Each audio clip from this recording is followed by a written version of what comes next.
అదిగో చూసారా, వాళ్ళందరూ మంచి మంచి పట్టుబట్టలు కట్టుకుని చక్క హారాలు వేసుకుని నగలు వేసుకుని అన్ని వేసుకుని వాళ్ళ వాళ్ళ వాహనాల మీద వెళుతున్నారు. పైగా వెళ్ళిపోతున్న వాళ్ళు ఊరుకున్నారా? కైలాసం నుంచి వెళ్ళిపోతూ అక్కడ కనపడ్డ వాళ్ళని పార్వతీదేవి వెళ్ళిపోయిందా అందాం అంటే ఇంకా వెళ్ళలేదంటే అదేమిటి కూతురు వెళ్ళొద్దు, మనమే వెళ్ళిపోతున్నాం, ముందెళ్ళాలి అసలు 10 రోజుల ముందు, ఇంకా వెళ్ళలేదా అంటూ వెడుతూ ఉండడం. కాబట్టి ఆవిడ నాకు వెళ్ళాలనుందండి అని ఆవిడ గమ్మత్తైన మాట అందండి. ఆవిడంది, ఇప్పుడు ఈ జరుగుతున్నటువంటి యాగం చూడ్డానికి ఏమండి మనం కూడా వెడితే మీరు ఎప్పుడు తపస్సును అలా ఉంటారు, మీరేమో ఏమీ పట్టించుకోరు. కానీ కనీసం ఇప్పుడు వెళ్తే మా 15 మంది అక్క చెల్లెళ్ళు వస్తారు, మా పిన్నులు వస్తారు, మా అమ్మ మా తమ్ముళ్ళు అందరూ ఉంటారు కదా, మా నాన్నగారిని చూసి ఎన్నాళ్ళైందో ఒక్కసారి చూసొద్దాం అనిపిస్తోందండి, వెళదాం అంది. అనేటప్పటికీ శంకరుడు ఇలా చూశాడు. ఆహ్వాన పత్రాలు వాళ్ళందరికీ వెళ్ళాయి, వీళ్ళకి ఆహ్వాన పత్రం రాలేదు. మనకి రాలేదు కదా ఆహ్వానం అన్నట్టుగా చూస్తున్నాడు శంకరుడు. మరి వాళ్ళందరికీ ఎలా తెలిసింది ఆహ్వానాలు వెళ్ళాయి కదా, మన ఎవరు పిలిచారని వెడదాం అని చూస్తున్నాడని పసిగట్టేసింది.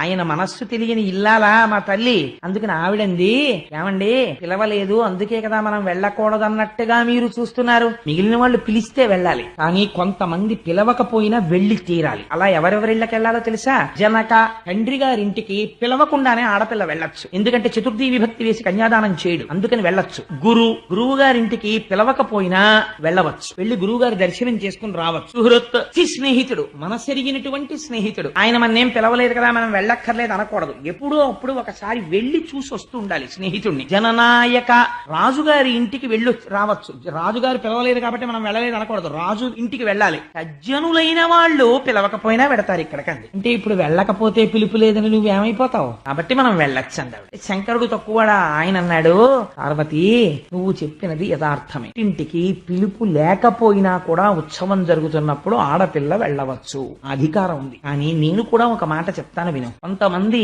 పుట్టుకతో విద్య ఉంటుంది, ఐశ్వర్యం ఉంటుంది, రూపం ఉంటుంది, పాండిత్యం ఉంటుంది, అన్నీ ఉంటాయి. లేనిదేది అంటే అటువంటి వారి దగ్గర ఉండవలసినటువంటి ప్రేమ ఉండదు, ఎప్పుడూ వైషమ్యాన్నే చూస్తుంటారు, గుణములు చూడరు. సందర్భం వచ్చింది కాబట్టి నీకు చెప్పేస్తున్నాను పార్వతి.